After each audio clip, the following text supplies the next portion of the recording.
ప్రకాశం జిల్లా కొండపి మద్దులూరు మార్గంలో పల్లె వెలుగు బస్సు బోల్తా పడింది. మరింత సమాచారం మా ప్రతినిధి రామకృష్ణని అడిగి తెలుసుకుందాం. రామకృష్ణ, ప్రమాదం ఎలా జరిగింది? ప్రయాణికులు ఎవరైనా గాయపడ్డారా?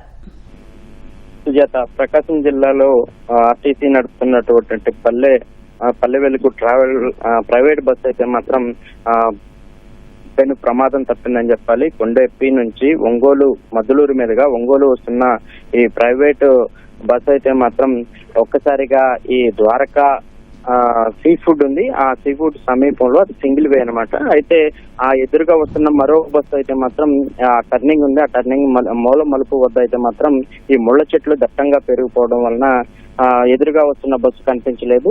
ఇటు నుంచి మద్దులూరు మీదుగా వెళ్తున్న ఒంగోలు వస్తున్న బస్సు, అటు మళ్ళీ ఆపోజిట్ లో వస్తున్న బస్సు దగ్గరికి వచ్చే వరకు కూడా మూల మలుపులో రెండు బస్సులు కనిపించలేదు. ఈ క్రమంలోనే ఒక్కసారిగా బ్రేక్ వేయడం, అలాగే రాత్రి కొంచెం చినుకులు పడటం వల్ల భూమి అంతా తడిగా ఉండటం, ఒక్క సైడ్ గా రావడం వలన బస్సు అంతా ఒరిగిపోయి బోల్తా కొట్టింది. అయితే ఈ బస్సు ప్రయాణంలో అయితే మొత్తం 60 మంది ప్రయాణికులు ఉన్నారు. వారిలో స్కూల్ కి వెళ్ళడానికి 20 మంది పాఠశాల విద్యార్థులైతే ఉన్నారు. వీరిలో ఇప్పటికే బస్సు తిరగబడటం వలన పక్కన ముళ్ళ చెట్లు దట్టంగా ఉండటం వలన అయితే మాత్రం ఈ బస్సు అంతా కూడా కొంత పూర్తిగా ధ్వంసమైందని చెప్పాలి. 20 మంది కూడా పిల్లలకైతే మాత్రం స్వల్ప గాయాలయ్యాయి. మరి వీరిలో కొంతమంది పెద్దవాళ్ళకి కూడా గాయాలు కావడంతోనే కొండపి ప్రభుత్వ ఆసుపత్రికి అయితే తరలించారు. అప్పుడు డ్రైవర్ అయితే మాత్రం అక్కడ పరారీ అయిన కొంతమంది చెబుతా ఉంటే తీవ్ర గాయాలని చెప్పి మరి కొంతమంది చెబుతున్నారు. ఘటనా స్థలానికి అయితే మొత్తం పోలీసులు వెళ్ళారు. ఇప్పటికే పెద్ద ఎత్తున చుట్టుపక్కల ఉన్నటువంటి గ్రామస్తులు అలాగే విద్యార్థుల తల్లిదండ్రులు అక్కడికి చేరుకున్నారు.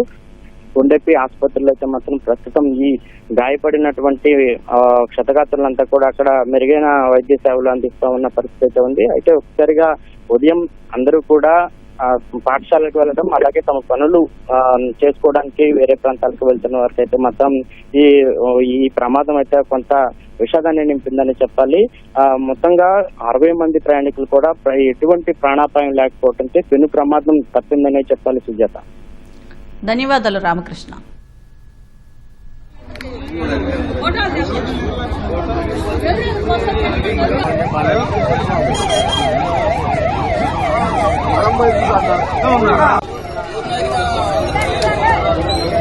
Thank you.